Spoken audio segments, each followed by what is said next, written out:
Kwa habari mbalimbali za kimichezo na burudani, tafadhali usisahau kubonyeza alama ya subscribe, pia alama ya kengele iliyoko chini ya video hii. Asante sana.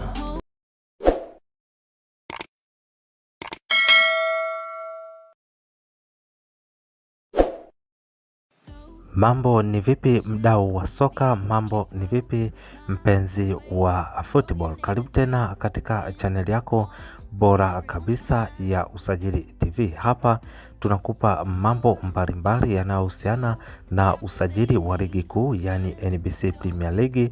Kwa sasa tunajua kwamba kila kitu kinachoendelea katika ligi yetu ni usajili. Baada ya hapo tutaelekea katika ngao ya jamii, ambapo klabu ya Yanga itakwenda kumkaribisha moja kwa moja klabu ya Simba. Sasa mwendelezo wa klabu ya Yanga umekuwa mzuri, ambapo hapo jana baada ya kuweza kumpokea Peter Shalulile, hivi leo asubuhi huku Avic Town tumeweza kushuhudia kwamba Yanga wameweza kucheza mchezo wa ndani wa kujipima, ambapo Yanga ilikuwa imewakaribisha Uhamiaji FC, ambapo klabu ya Yanga imefanikiwa kuibuka na ushindi wa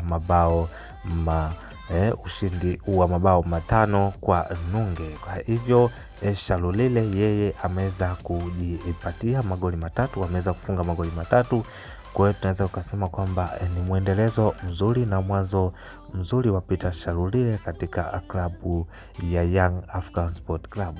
Baada ya mchezo ameweza kusema kwamba tutegemee makubwa, ambapo yeye mwenyewe ameweza kujihakikishia kwamba atakuwa top scorer wa ligi ya NBC Premier League. Tuone je, haya anayoyasema yeye mwenyewe kwa mdomo wake yatakwenda kutimia au la. Kwa habari mbalimbali za kimichezo na burudani, tafadhali usisahau kubonyeza alama ya subscribe, ya alama ya kengele iliyoko chini ya video hii. Asante sana.